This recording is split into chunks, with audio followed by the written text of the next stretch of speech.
causa da sua desgraça. Julgava-se que Giovanna estivesse apaixonada por ele e que quisera vingar, por aquele modo, o seu amor desprezado. Um senhor venerável das vizinhanças, visitou-me e contou-me que o desastre de Paulo era, geralmente, considerado como uma vingança da desdenhada, o que lhe confirmei. Fiquei muito satisfeito com o rumo que o deram ao fato. E escrevi a Bianca que Paulo, por um infeliz acaso, machucara a mão e estava agora doente, sem, contudo, estar em perigo de vida, que ele voltaria a ela assim que a sua ferida lhe permitisse viagem. O meu dedicado Martim, que sabia silenciar como uma sepultura, foi o portador da carta para Ferrara.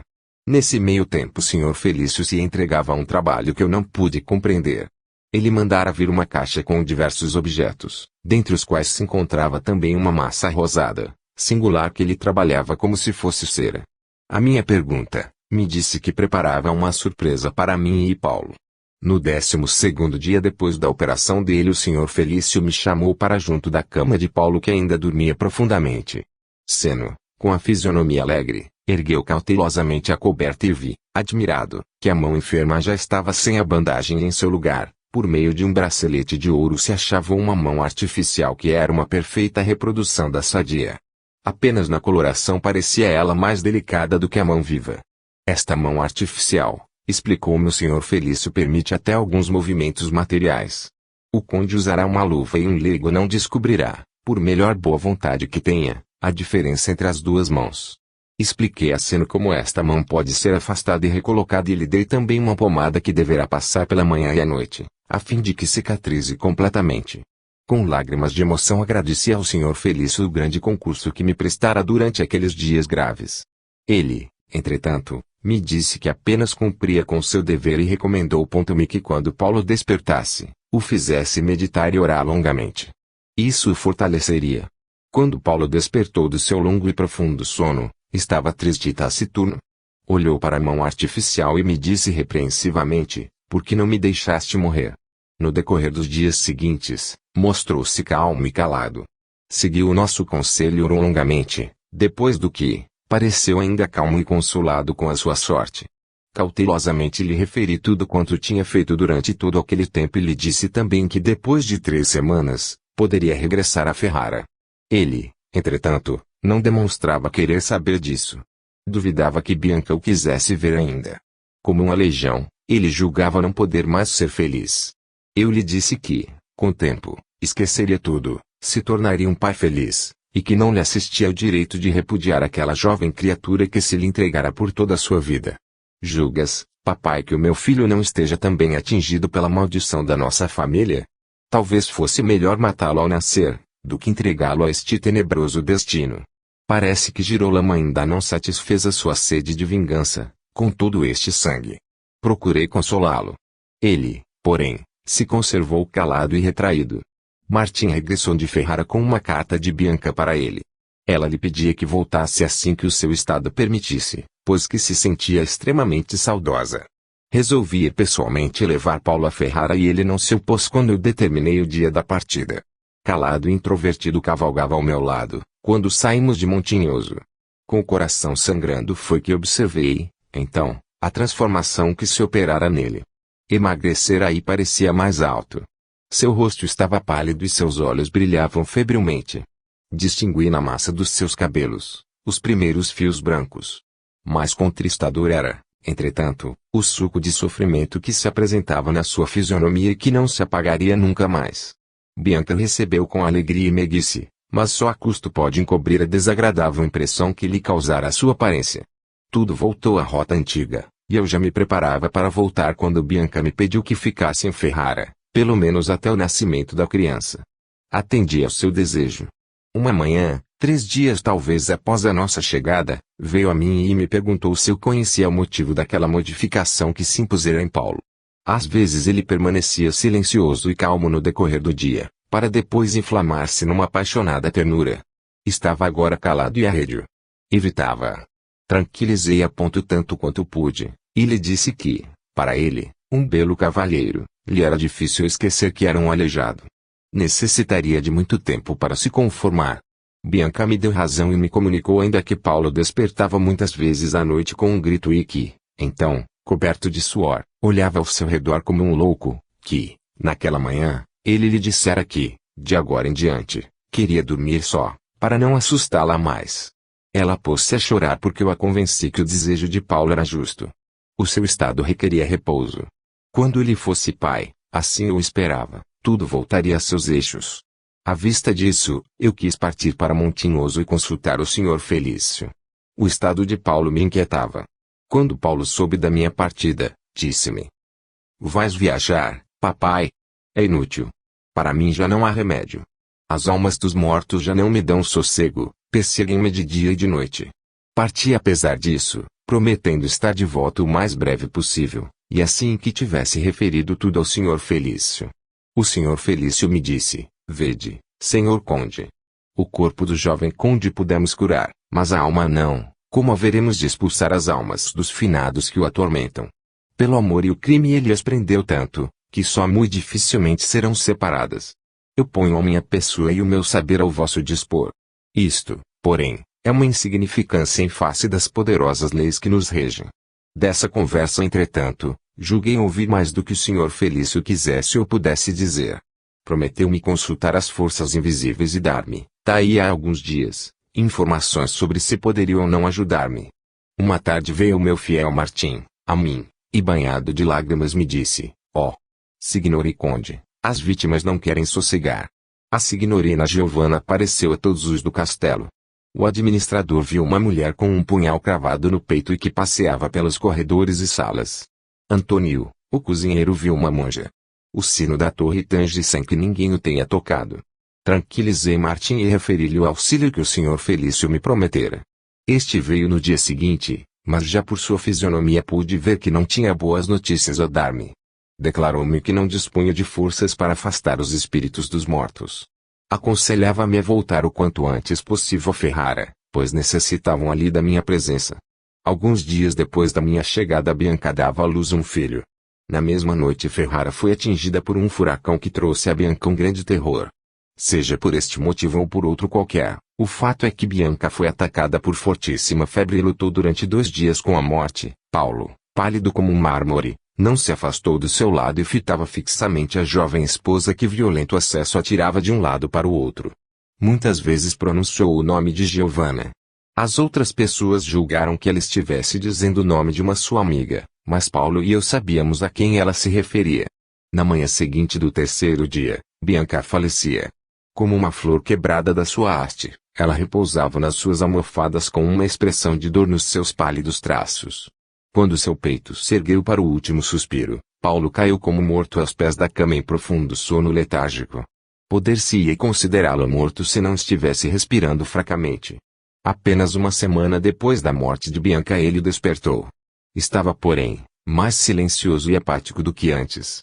Quando regressou do cemitério onde fora orar fervorosamente, junto ao sepulcro de Bianca, comunicou-me que desejava voltar a Montinhoso. Inutilmente quis demovê-lo a voltar a este lugar infeliz. Mas Paulo se manteve inflexível. "Julgas então, papai, que volto espontaneamente?" "Não. As minhas vítimas que atraem com uma força irresistível. Essa força é, mesmo, inacreditável. Se soubesses os martírios infernais que sofro, quando essas sombras se aproximam de mim. Recorda-me de tudo quanto sucedeu.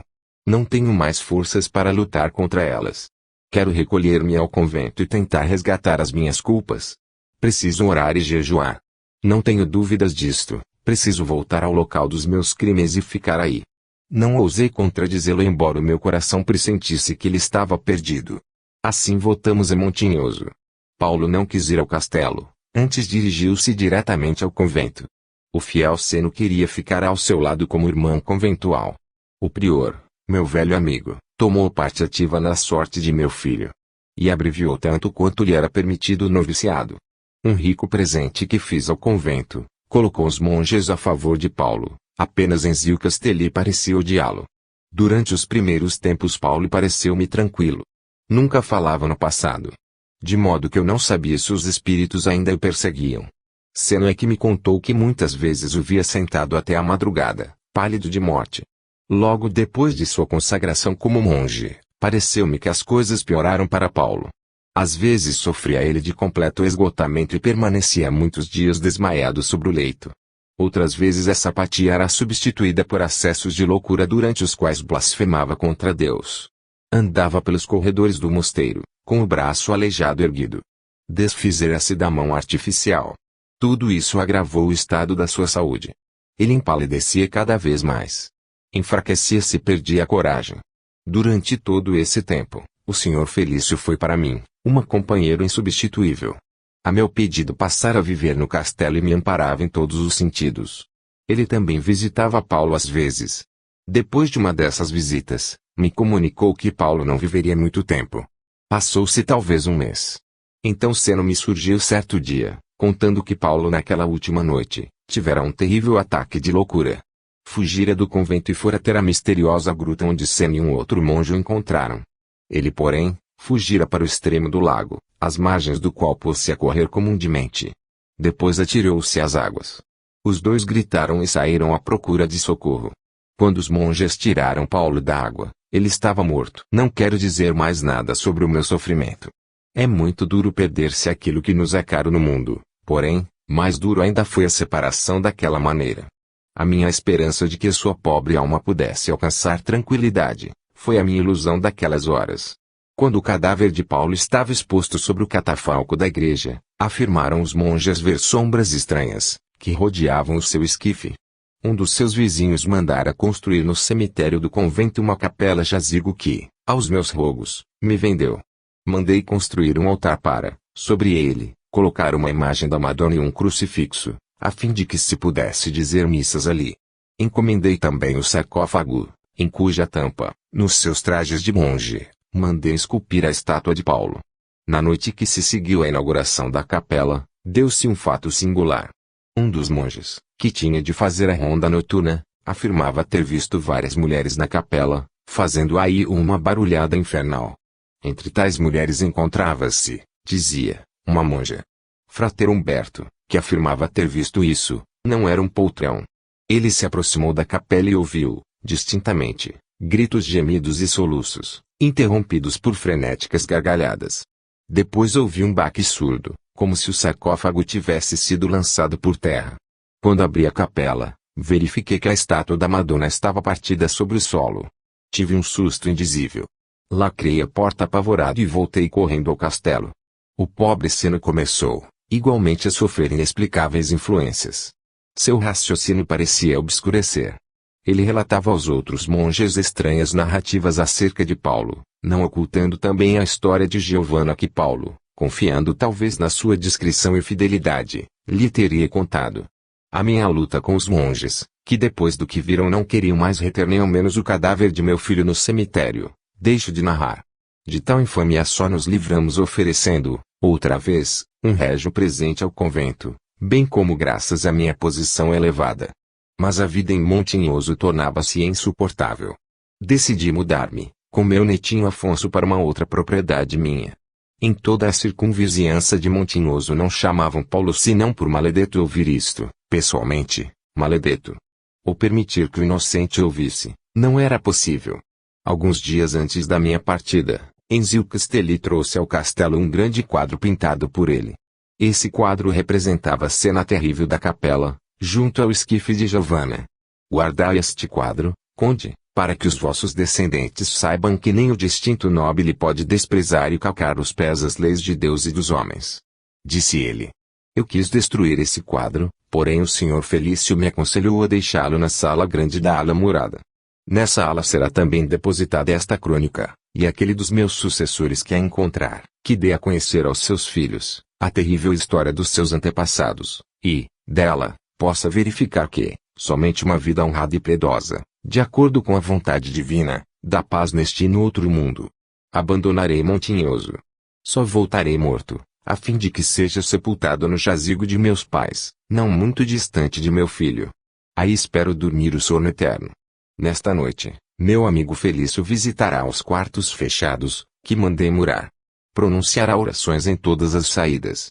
Espera assim afastar a entrada de qualquer indesejável. Somente Paulo poderá ingressar nesses cômodos. E mais uma vez Felício me convenceu de que, mais cedo ou mais tarde, Paulo voltará aqui. Então se desenrolará o último ato deste drama terrível. Como e quando tudo isto se dará não sei. Só Deus poderá dizê-lo.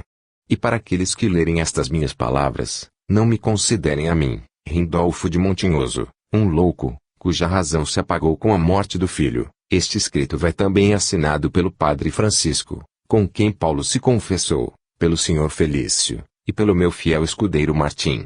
O infeliz Seno não o pode fazer, pois que, também ele, se afogou no lago, onde também expirara o seu irmão de leite. Seguem-se as assinaturas e o ano, 1758. Completou Sir Gerald, depondo o rolo sobre a mesa. 13. O resgate com o passado. Todos se calaram. Cada um ocupava-se com os seus pensamentos. As senhoras choravam. Rothschild suspirou profundamente. Sua fisionomia denunciava um profundo abalo. Em pensamento revivia, mais uma vez, tudo quanto ouvira. Ele e Valéria, pois, tinham voltado àquele lodo insidioso, no qual, por pouco, não morreram. Sir Gerald propôs saíssem daquela sala, retornando ao terraço. Todos concordaram. A atmosfera daqui não nos é muito propícia. Acrescentou ele, saindo em último lugar da sala de trabalho do conde Rindolfo. Ao ar livre, todos se tornaram mais alegres e dispostos. O jantar um pouco retardado, foi recebido com apetite. Apenas Rothschild não se mostrava muito disposto e teve que ouvir primeiro uma admoestação de sua tia, para depois pôr-se mais à vontade. Depois do jantar Sir Gerald se recolheu, e aconselhou a todos que repousassem um pouco. Rothschild ficou só no terraço. Sentou-se à balaustrada, olhando com os olhos muito abertos as ruínas do convento e as águas do lago, que, então, iam aos poucos sendo envolvidas pelas trevas noturnas. Ele não notou que Lolo se aproximava dele, sorrateiramente, buscando retirar o seu chale do lugar em que ele estava sentado. Quando viu o primo submerso em tão profundos pensamentos, não pode deixar de, aproximando-se vagarosamente pelas suas costas e tapar-lhe os olhos com as mãos. Rothschild estremeceu. Powell, não fiques assim a olhar para essas lúgubres ruínas e para o lago. O lago talvez te atraia ainda, e te afogarás pela segunda vez. Disse ela tristemente. Rothschild meneou lentamente a cabeça. Não temas, Lolo. Não me passa absolutamente nada pela cabeça, pelo menos no que diz respeito ao suicídio. Isso seria, aliás, uma tolice, Powell. Porque, por muito horrível que o passado possa ter sido, já passou definitivamente. Só a lembrança ficou. Considerando-se bem, é até interessante que tenhas sido, Valéria e tu, os heróis de um romance tão cheio de aventuras. Disse a moça com meiguice. Obrigado, querida Lolo. O interessante deste romance eu teria, de bom grado, cedido a outrem, pela minha paz, e, te garanto, não teria invejado aquele que o tivesse vivido. Tu te exprimes assim porque não podes compreender, que, Remo Conde de Montinhoso, te distingues vantajosamente. Se eu não amasse Anatólio, me teria enamorado de ti, inevitavelmente. Em teu lugar eu usaria estes nossos trajes modernos apenas para sair à rua, mas em casa, eu envergaria, tão somente, os trajes medievais, dos quais tens armários cheios. Disse Lolo sorrindo. Seria, realmente, muito poético. Mas levaria, provavelmente, a desconfiarem de minha sanidade mental. Quem sabe, porém, se desejaras me dar o exemplo, apresentando-te num costume do século XVI, sabe Deus, se eu já existia, sim, certamente, mas numa outra imagem, numa festa fantasia apresentar-me-ei, gostosamente, num desses trajes. Eis aí o busilis, como se costuma dizer. Observou Rothschild rindo. Mas o teu desejo é tão modesto que, com muito prazer, quero satisfazê-lo. Escolha e tira dessas roupas antediluvianas aquilo que quiseres. Oh! Muito obrigada. És um anjo, Paulo. Prefiro, porém, esperar que Valéria esteja restabelecida para, então, na companhia dela, remexer os armários, pois esses objetos pertencem por direito, a ela. Ela também, sei, me dará, de bom grado, o que me agradar. Pois fazei o que quiserdes. De minha parte renuncio, desisto de todos os meus direitos, com referência aos trajes femininos. Esta palestra com Lolo desviou os pensamentos de Rothschild, trazendo-lhe um pouco de animação. Depois da ceia, Sir Gerald dera a todos um leve narcótico, com auxílio do qual, todos dormiram bem até bem tarde do dia seguinte. Rothschild levantou-se animado, e completamente tranquilo. A depressão psíquica que, Ainda na véspera, pesava sobre ele, desaparecera por completo. Depois do almoço, Sir Gerald convidou-o a vir ao seu aposento para uma ligeira conferência. Quando estavam a sós, abordou ele, imediatamente o assunto. O mais difícil está feito, meu amigo. Mas há ainda muita coisa a ser feita, para libertar-vos inteiramente das garras do passado, e limpar de todo o castelo. Não vos quero ocultar que ainda tereis de passar por alguns sobressaltos. Em compensação estareis livres inteiramente, depois disso. Rothschild empalideceu ligeiramente, mas dominou-se rápido. Compreendo que eu tenha que esgotar o castigo do karma até o fim. Irei corajoso, diretamente ao encontro das últimas provações. Mas quero pedir-vos que me ampareis e me auxilieis. Da vossa resposta verifico que fizestes progresso e que as lições do passado não foram inúteis. Auxiliar-vos-ei sempre, e nunca devereis duvidar disto. Agora, porém, pretendo fazer o seguinte, tenho em vista tudo quanto ainda vos espera. A presença das senhoras e da enferma, a que não é aconselhável, e até embaraçosa. Por isso vos peço, se é possível, obter nas vizinhanças, um lugar qualquer em que se possam alojar as senhoras durante o tempo de que precisamos, para a limpeza psíquica do castelo. Ainda hoje tratarei deste assunto. Respondeu Rothschild. Depois de tratados ainda alguns assuntos, Rothschild mandou encilhar o cavalo e, na companhia do administrador que conhecia palmo a palmo o terreno, num círculo de 20 quilômetros, partiu.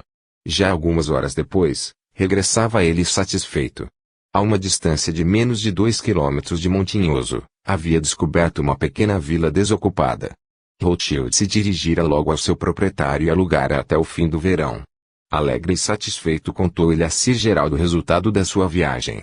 Depois de 3 dias, poderão as senhoras transferir-se para lá, pois é preciso ainda fazer uma limpeza na casa. Informou ele. Quando as senhoras ouviram falar na projetada mudança, mostraram-se a princípio, magoadas. Não queriam saber disso. Depois que Sir Gerald explicou-se, porém, deram-se por satisfeitas e concordaram. Sir Gerald esperava acontecimentos que os nervos das senhoras não suportariam. Apenas Lolo se conservou zangada. Dizia não temer coisa nenhuma, pior do que foi a noite da vossa chegada, não pode ser. Mas afinal Lolo não tinha voz ativa.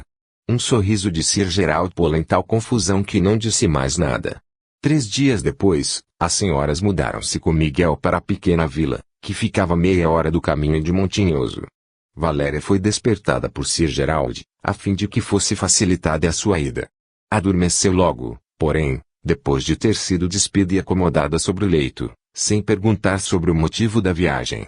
Riquecioto e a criadagem mudaram-se, mas o administrador e sua mulher ficaram, para ajudar a Sir Gerald. Assim sendo, só ficaram no castelo Sir Gerald, Tonilin e Rothschild, o administrador, sua mulher e o velho Bernardino, que não quisera ir. Bernardino revelou-se um ótimo auxiliar, que sem muitas perguntas, executava as ordens de Sir Gerald. Devemos ir, em primeiro lugar, à capela do castelo, retirar o cadáver de Giovanni e pôr tudo em ordem. Disse Sir Gerald depois da refeição. Tonilin carregou a caixa do amigo Bernardino um pacote. Sir Gerald colocou o candelabro de 7 braços sobre o catafalco, ergueu a tampa de vidro do esquife e despejou uma essência incolor de cheiro forte. Depois tirou, sem grande esforço, a mão do infeliz Paulo de Montinhoso dos dedos do cadáver, envolveu-a num pano e fechou-a numa caixa. Em seguida cobriu Giovanna com um lençol e ordenou fossem buscar a tampa do esquife, que fora deixada na sacristia. Bernardino e Rothschild encontraram encostada a uma parede. A tampa foi presa, por meio de parafusos, ao esquife. Sir Gerald espargiu água sobre o esquife, pronunciando algumas fórmulas mágicas. Foi à sacristia, indicando aí uma porta fechada na parede oposta. De uma estante que se achava ao lado, tomou ele uma chave, abriu a porta e chamou Rothschild. Desceu com ele uma escadaria íngreme que conduzia até o jazigo que existia embaixo da capela. Na parede, encontravam-se alguns esquifes de crianças já quase desfeitos. Para aqui traremos o esquife de Giovanna, bem como o cadáver de Girolamo e das outras vítimas, até o sepultamento final. Sabeis então se existe, e onde se encontra o cadáver de Girolamo? Sim. Valéria, em estado sonambúlico, deu-me indicações importantes sobre a divisão do castelo e de seus cômodos. Havemos de encontrar tudo quanto procuramos. Respondeu Sir Gerald sorrindo. Não sem trabalho foi o esquife de Giovanna transportado, e a capela posta em ordem. Depois de tudo estar limpo e varrido, Sir Gerald espargiu água sobre o assoalho e sobre as paredes, acendeu ervas defumadoras e colocou um ramalhete de flores frescas sobre o altar. Os 4 retiraram-se em seguida da capela, indo repousar. Sir Gerald entregou a Rothil 2 vidrinhos, de 2 tamanhos, e ordenou-lhe que friccionasse o corpo todo com o conteúdo do vidro, e que, do líquido do menor, tomasse de manhã e à noite, algumas gotas. No dia seguinte Rothschild foi à vila para visitar os parentes. Por ele, Sir Gerald mandava um certo medicamento, com um pedido a Larissa para que dele desse a Valéria, e que a vigiasse, principalmente à noite, porquanto provavelmente procuraria fugir da vila e voltar ao castelo. Rothschild ficou um tanto admirado com estas palavras de Sir Gerald, mas este lhe explicou: o que durante a noite vai se dar aqui, irá predispor Valéria a voltar. Para vós, porém, barão, esta noite será horrível, e exigirá todas as vossas forças. Apesar do vosso corpo físico atual, desenrolar-se-á perante vós, Paulo de Montinhoso, o último ato deste drama terrível que há 3 séculos teve início. Pouco importa que tenhais agora outra aparência. Os vossos crimes não foram cometidos pelo vosso corpo, mas pelo vosso espírito. Hoje, entretanto, terminará a maldição que paira sobre vós e este castelo. Com o cair da tarde, a coragem de Rothschild começou a declinar. Entretanto, lutou valentemente contra sua fraqueza. Quando pelas 11 horas, Tonilinho procurou, encontrou perfeitamente calmo e senhor de si. Com o seu auxílio, friccionou todo o corpo com um líquido fosforescente, vestiu uma longa túnica de linho e calçou sandálias. Pareço-me agora com um penitente da Idade Média. Gracejou Rothschild. E considerando bem, o sois, pois ireis à frente de vossas vítimas e lhes suplicareis perdão pela misericórdia divina. Murmurou Tonilin, pedindo-lhe que o acompanhasse. Quando penetraram na capela, esta já estava iluminada pelo candelabro das 7 braços. Sobre o altar forrado de novo, encontrava-se um crucifixo. Nos 2 lados dos degraus do altar, estavam tripés com ervas defumadoras. E ao lado de um deles, estava Sir Gerald, vestido com túnica branca, tendo à cabeça um turbante egípcio antigo, e com a vara mágica na mão. Ao pescoço tinha uma cadeia de ouro e uma estrela que brilhava com todas as cores do arco-íris. Sir Gerald fez Rothschild ajoelhar-se diante do altar, pôs-lhe na mão um grande círio aceso e ordenou-lhe que orasse. Também Tonilin orava, quando, no relógio da velha torre, soou a meia-noite. Sir Gerald alçou a sua vara mágica, em cuja extremidade apareceu outra vez a chamazinha. Ele inclinou-se para os 4 pontos cardeais e começou a recitar diversas fórmulas. Depois disse em voz alta: vós, espíritos amigos e inimigos, bons e maus, eu vos chamo a todos para este lugar sagrado, para romper o encanto misterioso do passado. Como resposta, ouviu gemidos e gritos, intercalados de soluços. Ventos álgidos perpassavam pela capela e faziam estremecer as paredes, sob um abafado bramido. Sir Gerald, que parecia não observar estas coisas, sacou do cinto um vidrinho e deitou o conteúdo numa tripeça. Um formidável trovão ecoou. Uma coluna de fogo ergueu-se, desprendendo uma fumaça avermelhada. Nessa fumaça, moviam-se inúmeras sombras, que, segundo a segundo, pareciam mais distintas e por sua vez, absorviam o vapor. Todas essas sombras pareciam vivas, e seus olhos faiscantes estavam cheios de ódio, voltados para Rothschild. À frente de todos apareceu um cavalheiro de grande estatura, com o braço erguido ameaçadoramente. Atrás dele estavam várias mulheres, uma monja, outra que tinha um punhal fincado no peito e muitas outras. Atrás destas, via-se um cavalheiro de couraça e diversos homens em trajes de idade média, e entre eles um menino que, coberto de sangue, mal se podia conter em pé.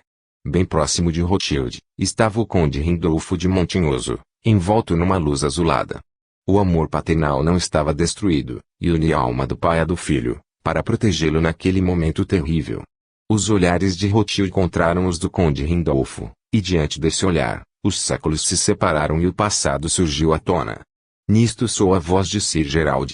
Vós, espíritos, que estáis aqui reunidos, readquiristes, por meu intermédio e por pouco tempo, a vossa vida, e estáis agora diante do homem a quem perseguis e odiais acima de tudo. Quero recordar-vos uma verdade que esquecestes: o perdão conduz à paz. O ódio, porém, atinge menos a vítima que o próprio vingador.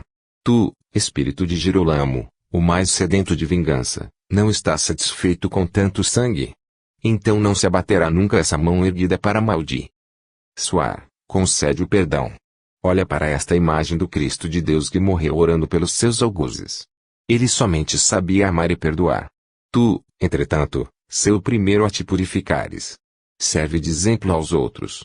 Arrefece o teu ódio para conheceres o fruto do perdão. Sir Gerald ajoelhou-se e orou. Uma luz viva envolveu de repente o altar e o crucifixo.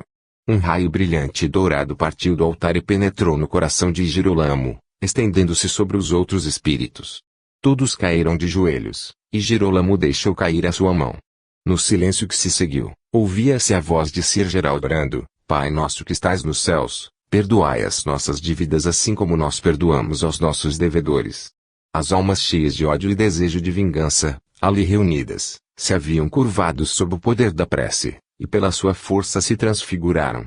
Um brilho azulado começou a rodear as suas cabeças, traços fisionômicos tornaram-se mais meigos e lisos e os seus olhos brilhantes transmutaram-se nas expressões do amor e do perdão. Um momento depois Girolamo ergueu-se, e, com passos firmes, dirigiu-se a Rothschild. Sê livre e feliz, Galeazzo, retiro de ti o peso da minha maldição e te abençoo. Perdoa-me do mal que te fiz, assim como eu te perdoo de todo o coração.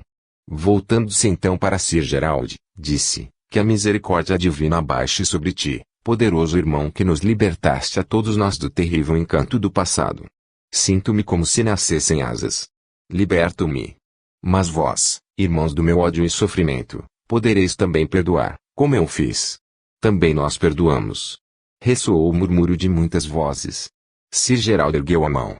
Hoje destes o primeiro passo para a vossa libertação, pois cada ser traz, consigo mesmo, a sua salvação. Procurai, pois, de estender as vossas asas e voar ao encontro da luz. A reunião transcendental começou a dissolver-se em tênues névoas e desapareceu. Apenas Rindolfo permanecia ainda, de pé, como um ser de carne e osso. Aproximou-se de Rothschild, fê-lo erguer-se e o abraçou. Um sentimento indescritível apoderou-se do barão e levou-lhe lágrimas aos olhos. Ele sentiu um beijo sobre a testa e ouviu as seguintes palavras: Querido Paulo, por fim estás livre da terrível maldição. Esforça-te sempre pela luz e evita as trevas, para que mais tarde, nos reencontremos no espaço. Nada mais Rothschild ouviu.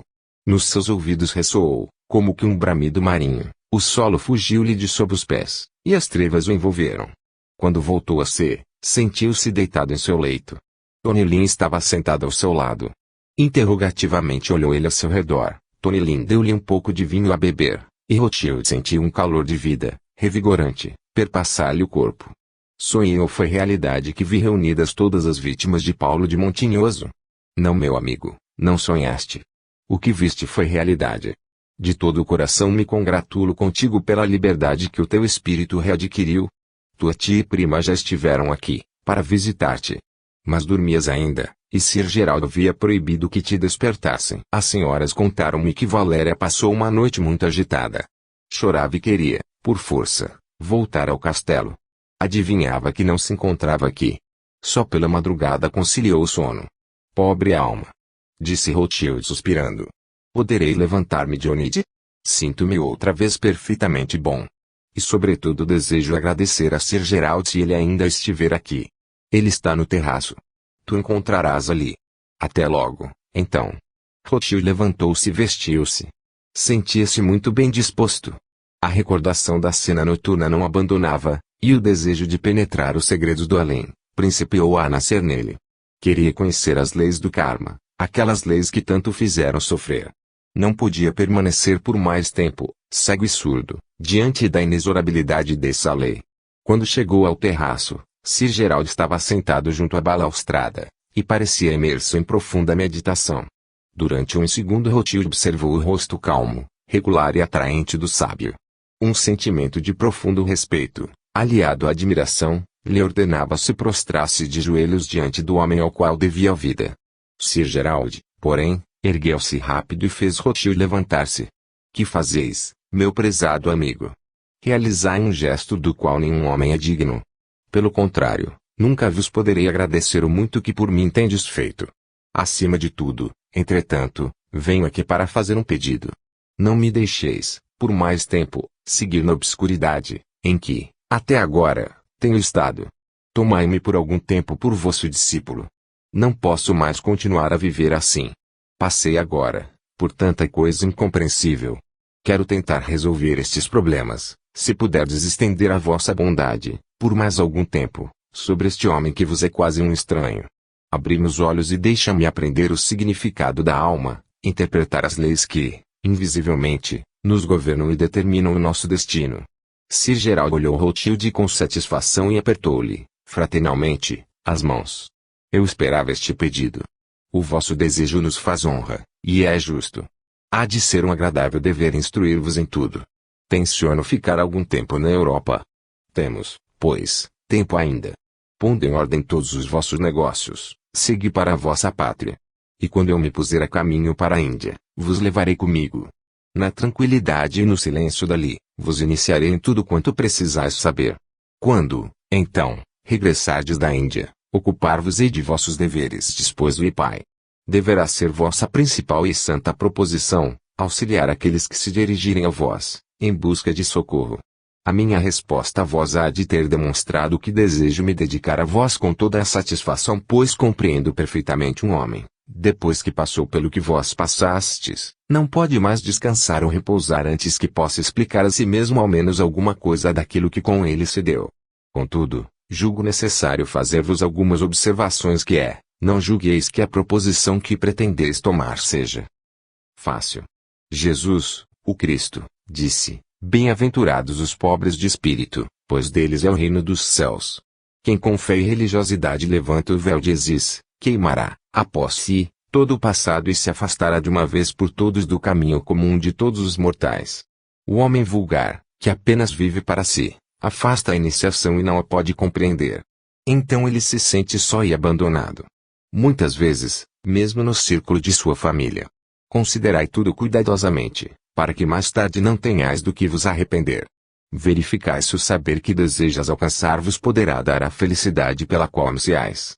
Rothschild ergueu a cabeça e fitou Sir Gerald, francamente, nos olhos. Nada mais tenho a considerar. Minhas resoluções estão tomadas. Por muito pesadas que sejam as condições, estou disposto a aceitá-las, sábia e conscientemente, e assumir a responsabilidade dela. Por tudo, porém, serei recompensado pelo fato de poder dizer-me vosso discípulo. A vossa resolução firme me é uma garantia, barão, de que o nosso trabalho em comum produzirá frutos, e direi mais uma vez, com todo prazer, quero instruir-vos. Tony Lin também irá conosco. Agora, entretanto, basta de futuro. Precisamos nos reconduzir outra vez ao presente, destruindo os últimos resíduos do vosso passado. Entre tantas coisas, há ainda os cadáveres ainda insepultos, urge dar-lhes uma sepultura cristã. Disse Sir Gerald. Senhor, desejo fazer deste castelo um recolhimento para inválidos e pobres. A maior parte da construção continua em bom estado. A parte arruinada pode ser reparada, e se prestará ao fim que tenho em vista. Espero que aprovareis o meu plano, ou julgais melhor deixar este lugar de infortúnios entregue à destruição? Perguntou Rothschild. Pelo contrário. O castelo não está mais povoado pelos espíritos e somente posso louvar a vossa ideia. O muro em derredor da ala fechada precisa ser demolido. As portas e janelas também precisam ser abertas para que aí, igualmente, seja tudo posto em ordem.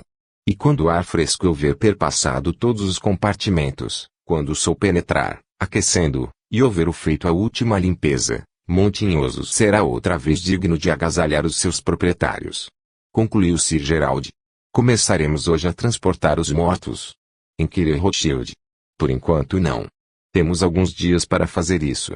Vossa noiva dormirá ainda por alguns dias e estes bastarão, perfeitamente, para fazermos a limpeza principal. É que eu desejaria ir amanhã cedo à vila para verificar se já colocaram sobre o túmulo de minha esposa a lápide que encomendei. Pois fazei isto, meu amigo. Depois de amanhã, pela manhã, porém, teremos muito serviço. Proferiu Gerald estendendo a mão a Rothschild. No dia seguinte pela manhã, Anatólio chegava ao Montinhoso. Para fazer uma surpresa à noiva, não mandara dizer nada a ninguém. Quando ouviu falar do estado de Valéria, fez-se triste e pediu a Larissa lhe dissesse por que ficara tão doente. A explicação lhe foi feita estando a sós. Embora Larissa, tendo em vista o seu ceticismo em face do espiritismo, lhe tivesse contado a história com alguma reserva, ainda que tão claramente quanto possível, ele, contudo, ficou furioso. Com todo o respeito, Larissa, que eu tenha para com as vossas convicções, não posso admitir de forma alguma que o Barão de Rothschild tenha o espírito de um homem falecido há quase 3 séculos e cujo corpo há muito se decompôs. Ele é um canalha, e terá que responsabilizar-se perante mim, pela afronta feita à pessoa de minha irmã. Apesar do vosso silêncio, compreendi muito bem que com fantasmagorias ele procurava encobrir a grosseira sedução a Valéria, imaginando assim poder fugir ao castigo. Mas está muito enganado. Bradou Anatólio exaltado. Pelo amor de Deus, Anatólio, não faças uma loucura. Somente lograrias tua irmã a uma desgraça maior do que esta em que se achou. Enunciou Larissa ao jovem oficial. Quer seja culpado ou não, Rothschild reparará o seu erro, casando-se com Valéria. E se o colocares diante do revólver, farás a tua irmã muito mau serviço. Mas, se insistes, vem antes comigo, falar com a Lolo. Rothschild encontra-se esta noite na cidade. Tu poderás verificar que, de fato, esta noite, desenrolou-se o final de um drama terrível. Anatólio verificou que um escândalo público mais prejudicaria do que beneficiaria a sua irmã, e resolveu, por enquanto, não tomar nenhuma atitude. Julgava ter essa oportunidade mais tarde. Quando passavam de uma sala para outra, Larissa explicava-lhe um ou outro detalhe. O moço começou por parar junto de determinados objetos, que examinava de perto. Um sentimento singular o havia afetado e lhe fez duvidar de que teria procedido bem se tivesse conservado suas acusações, tão depressa formuladas contra Rothschild. Parecia que, realmente, se passara ali qualquer coisa de extraordinário, que ele, aliás, não sabia interpretar com o seu raciocínio. Por muito tempo esteve parado diante do quadro grande do salão, ante o retrato de Paulo e Giovanna. Lolo lhe mostrou a crônica escrita pelo conde Rindolfo, lhe fez uma breve exposição e ele constatou assim os sucessos da noite anterior à chegada de Sir Gerald. Ao almoço, no terraço, Lolo apresentou Anatólio a Sir Gerald, cuja personalidade fez profunda impressão sobre ele. A princípio considerou o mago um simples embusteiro que, a troco de dinheiro e de boas palavras, estava pronto para qualquer trapaceirice. Quando, porém, encontrou seu olhar escaldante, que parecia penetrar até o fundo da alma, envergonhou-se da sua desconfiança. Não tinha ainda uma noção bem clara sobre a personalidade de Sir Gerald, é verdade, mas de súbito não o considerava mais um embusteiro. Depois da refeição, Sir Gerald explicou com um sorriso amável a Anatólio: não sou realmente um trapaceiro, meu senhor. E o barão de Rothschild não me deu um real sequer. Com estas palavras reproduziu tão fielmente os pensamentos de Anatólio, que este se envergonhou fitando admirado a Sir Gerald. Quando achou-se a sós com Tonilin, entreteve por muito tempo a palestras sobre este e aquele assunto, e sentiu que o ceticismo lhe fugia. Chegou à convicção de que no momento pelo menos, era muito melhor não manifestar hostilidade para com Rothschild, pois o julgava, agora, uma vítima de inexplicável providência. Para convencer-se definitivamente, Anatólio explicou a Tonilin: vou pedir a Sir Gerald que me permita participar das pesquisas. Tencionamos, amanhã, sair em busca dos cadáveres das vítimas de Paulo, a fim de sepultá-los. Se te agradar ajudar-nos um pouco, poderás melhor te convencer da falta de base das tuas desconfianças. Muito obrigado, Diony e Tonilin. Não deveis supor, todavia, que eu tenha medo ou horror dos cadáveres. E a Sir Gerald eu ficaria sem dúvida muito grato, se me desse o seu consentimento. E se encontrarmos, de fato, a estátua de Girolamo, o que, por enquanto, ainda duvido, me declararei vencido. Ainda à tardinha desse dia, Rothschild regressou da vila. A saudação entre ele e Anatólio não foi muito cordial, razão porque também Rothschild transmitiu o convite de Sir Gerald a Anatólio, para tomar parte nas pesquisas da manhã. Já bem cedo, pela manhã, deram início ao trabalho que Sir Gerald dirigia com conhecimento. Ele conduziu os companheiros pelo caminho já descrito, que levava ao quarto onde se encontrava o cadáver de Girolamo. Quando Anatólio viu a trágica estátua, não pôde evitar um ligeiro arrepio. Ele contemplava e apalpava o corpo não sem ocultar o seu terror. À luz do dia podereis melhor contemplar essa estátua. Proferiu Sir Gerald levando-os até uma parede na qual indicou-lhes um ponto. Aqui há uma porta murada que dá ingresso ao aposento onde morreu Lucrécia. Do lado de dentro se acha um nicho com uma imagem de anjo, encoberto por uma grade. Precisamos abrir essa porta e remover a imagem. Todas as portas e janelas muradas precisam ser abertas. Depois de um trabalho de 2 horas, conseguiram arrombar a porta e remover a estátua de Girolamo para o quarto onde morrera Dina. Pelo mesmo caminho pelo qual saiu, voltou ele ao quarto. Observou Sir Gerald. Só então puderam verificar quão belo rapaz fora Girolamo, embora o pó e as teias de aranha que lhe recobriam o rosto e as vestes. Os olhos eram profundamente grandes e negros, e estavam muito abertos. As vestes estavam em farrapos sobre o seu corpo, o qual era duro e compacto como o granito.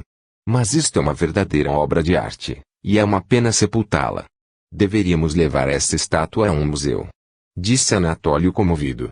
Este é o corpo de um homem que foi assassinado. O seu lugar é na sepultura.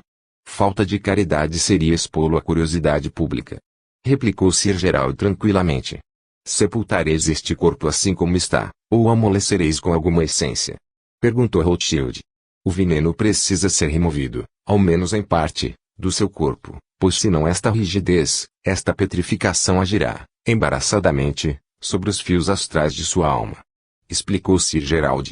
De novo, como outra vez, trouxeram uma banheira na qual mergulharam o corpo petrificado de Girolamo que cobriram com um lençol. Então seguiram todos ao subterrâneo. Ali reuniram os restos mortais de Lucrécia e todos os ossos esparsos que depositaram em panos previamente arranjados, e conduziram para o jazigo sob a capela, onde estava o esquife de Giovanna. No dia seguinte, enquanto Bernardino fora à cidade para arranjar os esquifes, foram visitar as antigas prisões que também continham inúmeros esqueletos. Por diversas fraturas nos ossos, pôde-se constatar que os antigos possuidores daqueles esqueletos tinham sido torturados. Quando Bernardino chegou com os esquifes, tiraram o cadáver de Girolamo da banheira, amolecido da mesma forma que a infeliz Dina, mas conservando ainda o mesmo aspecto de porcelana. Anatólio não pode, pois, continuar duvidando de que Girolamo tivesse sido de fato outrora um homem vivente, e que não era, como surpresa, uma obra de arte, feita de pedra. Ele lançou um olhar ao seu primo Rothschild e sentiu-se um tanto trêmulo ao constatar o aspecto transformado e emocionado deste. Teremos ainda que procurar os restos da cigana e de Parisma. Quis saber Rothschild. Não, meu amigo, não é preciso. O que tínhamos a fazer já está feito. Parisma deixaremos descansar onde está. Se algum dia for encontrada, será um problema divertido para os seus descobridores que desejarão saber de que matéria teria sido feito a sua figura humana. Quanto à Yolanda, é de presumir-se que já se tenha tornado pó. Além disso, não é sem perigo penetrar nos mais profundos calabouços do castelo. Se rompermos aí um pedaço de parede, poderemos estar certos de que a cobertura cairá sobre as nossas cabeças. O cura da aldeia se prontificou a conceder sepultura aos esquifes. O caixão de Girolamo, a pedido de Rothschild, foi depositado no jazigo da família Montinhoso, que foi também aberto. Rothschild leu atenciosamente todas as antigas inscrições sobre as sepulturas. Encontrou o nome do conde Rindolfo entalhado em mármore negro. Junto dele estava a sepultura do filho de Paulo. No dia do enterramento dos invólucros mortais, só agora descobertos, membros da família reuniram-se para preces. Valéria despertou do sono com plena consciência, e pôde agora recordar-se de todas as minudências do passado, bem como de tudo quanto sucedera em seu estado sonambúlico. Uma vergonha, um desespero ilimitado se apoderou dela ao recordar-se do que lhe sucedera. Larissa não sabia o que fazer para acalmar a jovem. Valéria recusava Azevedo e Anatólio, e apenas tolerava a presença da tia e madrinha. Somente depois de ter chorado longamente, o que aliviou-a um tanto, pôde ouvir Larissa que lhe contou a morte de Dina e os demais acontecimentos que se deram no castelo. Volta finalmente à razão, Valéria. Ninguém, dos que conhecem as particularidades desse drama do passado, te recriminará e condenará. Tu, como Powell, foste vítima do passado. Não estarias agora entre os vivos se não fosse a bondade de Sir Gerald. O Barão te ama e te considera como sua noiva. Deseja desposar-te em breve e eu estou certa de que serás feliz com ele. Tu amas também, não? Tranquiliza-te, pois, e pensa no belo futuro que te espera. Concluiu Larissa. Só à tardinha Valéria manifestou-se disposta a saudar os parentes.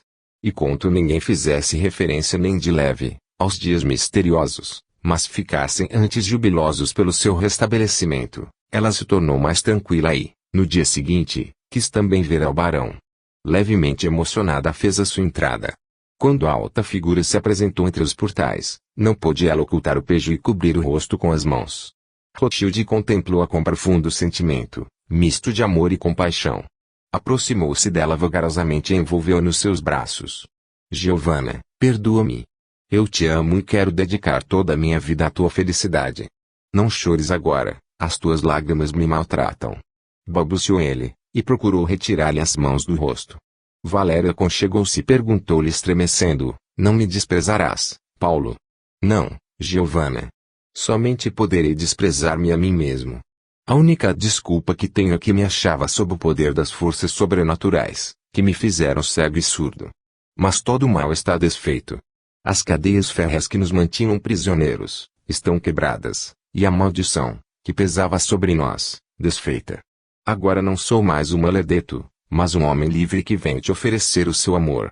Alcançamos a nossa felicidade a preço de terríveis sacrifícios, e vamos gozá-la agora a plenos pulmões, não é mesmo, Valéria? Erga tua cabecinha e dá-me um beijo, em sinal de que, em mim, não amaste somente a Paulo de Montinhoso, mas também a Paul Borisowicz. Valéria sorriu e deixou-se beijar pelo seu noivo. Sim, Pauel, eu também te amo. Mas não amas tu, apenas a Giovanna, em mim? Perguntou baixinho, sorrindo. Amo a tia Giovanna em ti. Mas falemos agora do nosso futuro. Respondeu Rothschild sentando-se ao lado dela. A animada palestra restituirá Valéria ao presente, fazendo-a esquecer o brumoso passado. Meia hora depois os dois noivos foram reunir-se aos demais hóspedes da vila. Iniciaram, desde então, uma vida alegre e descuidada. Anatólio perdera a expressão fechada que ostentara até então. Intimamente, fizera as pazes com a Rothschild. Pelos telegramas que fizera expedir, a genitora de Valéria fazia saber a sua grande satisfação pela brilhante união que estava reservada à filha. Lolo e Valéria sentiam-se felizes. Passavam a maior parte do dia no castelo, em febril atividade. Sob a direção do barão e Anatólio, fora demolido o alto muro que circundava a ala misteriosa. Portas e janelas foram abertas a fim de dar entrada ao ar e à luz, que, agora, depois de 3 séculos, penetravam de novo nos compartimentos. A conselho de Sir Gerald, o horrível quadro a óleo do salão foi destruído. As senhorinhas remexeram velhas caixas e canastras, e por entre as vestimentas dos antigos senhores do castelo, encontraram tanta peça valiosa, que, numa festa fantasia, teriam feito furor. 2 semanas depois, já quase não se conhecia o castelo. O grande e velho portão estava aberto de par em par, o quintal estava limpo da grama e dos arbustos, no jardim as flores desprendiam o seu perfume, e o maravilhoso repuxo lançava o seu jato brilhante para o alto. Numa das noites seguintes, Sir Gerald deu um longo passeio através do castelo. Poucos dias depois, na companhia de Tonilin, partiu de Montinhoso. Permitira que Rothschild escrevesse, e prometera avisá-lo sobre a data da sua partida para a Índia. Aos poucos os habitantes do castelo preparavam-se para retornar à pátria. A viagem de regresso seria feita através de Paris, a fim de que Valéria pudesse adquirir o seu enxoval. Os últimos dias passados no castelo foram de alegria e festas. Num pequenino armário, no quarto de Giovanna, Valéria e Lolo haviam descoberto 2 pequenos estojos. Um deles continha joias e ricas pedras preciosas, o outro continha cartas de amor dirigidas a Paulo de Montinhoso e um pequeno número de miniaturas, em vários tamanhos, de formosas mulheres. Com este tesouro, correram ao terraço, indagando de Rothschild quem era esta ou aquela personagem, de qual era este bracelete ou aquele grampo de cabelo. O barão achou graça na brincadeira, mas insistiu em queimar aquelas lembranças. Valéria opôs-se e, rápida, fugiu com as caixinhas para o seu quarto. Um dia, afinal, deixaram o castelo. As senhoras, na companhia de Anatólio, seguiram para Paris. Rothschild, entretanto, regressava diretamente a S. Petersburgo, na Rússia, onde teria de ultimar os negócios de herança e fazer os preparativos para o casamento. Já no seu destino, o jovem milionário mandou preparar os aposentos para a futura esposa. Para tal motivo, solicitou de seus superiores hierárquicos uma licença prolongada que lhe foi concedida, pois que não era de admirar que agora, como homem rico, tivesse muitos negócios a resolver. Ninguém suspeitava, entretanto, que se preparava para uma viagem à Índia. Visitou todas as propriedades que herdara e tomou suas providências de tal modo que, por alguns anos de ausência, a administração não entraria em dificuldades. Cerca de 2 semanas depois do regresso das Muranov e de Larissa, que trazia Valéria de Paris, realizavam-se 2 matrimônios simultaneamente, ambos na intimidade, uma vez que Rothschild ainda se encontrava de luto. Os primeiros tempos do matrimônio, os jovens casais desfrutaram-nos na tranquilidade de seus lares. Lolo vivia em Sarcoge-Celo, onde seu marido servia. Em breve, as aves de arribação da capital, regressando do exterior e do sul do país, davam começo à vida social de S. Petersburgo. Leves nuvens ergueram no firmamento da felicidade conjugal do barão e sua esposa. A jovem senhora, orgulhosa de seu esposo, queria apresentar-se na sociedade e nos teatros. Rothschild, entretanto, nunca amara estas coisas. Tinha-as à conta de exibições. Os misteriosos e enigmáticos sucessos de que fora protagonista, o haviam afetado, e lhe abriram os olhos para as luzes do mundo. As palavras ocas, os interesses vis, as intrigas mesquinhas com que a sociedade se ocupa, enojavam-no e eram-lhe desagradáveis, não podiam mais atraí-lo. Todo o seu interesse voltava-se agora para as leis ocultas que regem os destinos humanos. Desejava penetrar, o quanto lhe fosse possível, no conhecimento delas. Todos os livros banais e fúteis da sua biblioteca foram retirados dos armários. Em lugar deles, viam-se livros sobre a história das religiões, os mistérios da Índia, o ocultismo e o espiritismo. As estampas duvidosas desapareceram de suas paredes, dando lugar a quadros mais sérios, correspondendo ao seu gosto atual. Mantinha sido a correspondência com Sir Gerald Tonilin. Ficara sabendo assim, que os 2 amigos pretendiam pôr-se a caminho em fins de fevereiro. Assim, começou ele também a preparar-se para a viagem. Não raro, estando Valéria na companhia de amigas, em animada palestra sobre questões do último lançamento da moda, procurava envolver o esposo na conversa. Rothschild, porém, encontrava sempre um pretexto para afastar-se logo, e mergulhar na leitura dos seus livros. Muitas vezes assentava-se diante do retrato do conde Rindolfo, que trouxera de Montinhoso e pensava no passado. E uma vez mais lia a velha crônica que quase já sabia de cor. O barão perdera pai e mãe muito cedo. Crescera numa atmosfera fria que era o ambiente do falecido tio. Nunca lhe faltava nada, era verdade, a não ser meiguice e amor. Assim, o retrato do conde Rindolfo era-lhe mais caro do que a lembrança do tio. Podia ficar assim, horas a fio, diante do retrato, a contemplá-lo com amor. Quase sempre preferia ficar ali, a sós consigo mesmo, do que na companhia dos amigos e parentes, que nada tinham a dizer-lhe e que o fitavam como uma espécie de animal raro, pois, os sucessos de Montinhoso correram, naturalmente, céleres pelos salões de S. Petersburgo. Por sua vez e de certa forma, Valéria também se sentia desiludida. O amor e a meiguice de seu esposo nada tinham em comum com a paixão arrebatadora de Paulo. Recordava-se muitas vezes das quais se sentira tão plenamente feliz. Não podia compreender a mudança que o se operara em Rothschild. Amava-o apaixonadamente, mas via-se levada a ocultar os seus sentimentos, julgando-se ofendida. E por vezes vinham-lhe também negros pensamentos, a despertar-lhe os ciúmes. O barão notava e também compreendia essa mudança em sua esposa. Mas nada podia fazer para, de qualquer modo, amenizá-la. Amava também, sinceramente, a Valéria. A beleza da moça era, para ele, um eterno motivo de admiração. Não sentia mais, todavia, ao fitá-la, e conforme confessava a si mesmo aquela atração abrasadora que o arrebatara em Montinhoso. Buscava nela, agora, antes a companhia querida com a qual pudesse palestrar sobre os problemas do espírito que o preocupavam. Valéria, entretanto, era muito jovem para renunciar à vida e aprofundar-se nas ciências pelas quais não apenas sentia-se desinteressada mas que lhe causavam quase aborrecimento. Uma tarde estava Rothschild imerso nas suas leituras quando Valéria veio ter com ele. Sentou-se no braço da poltrona e fechou o livro que lhe lia.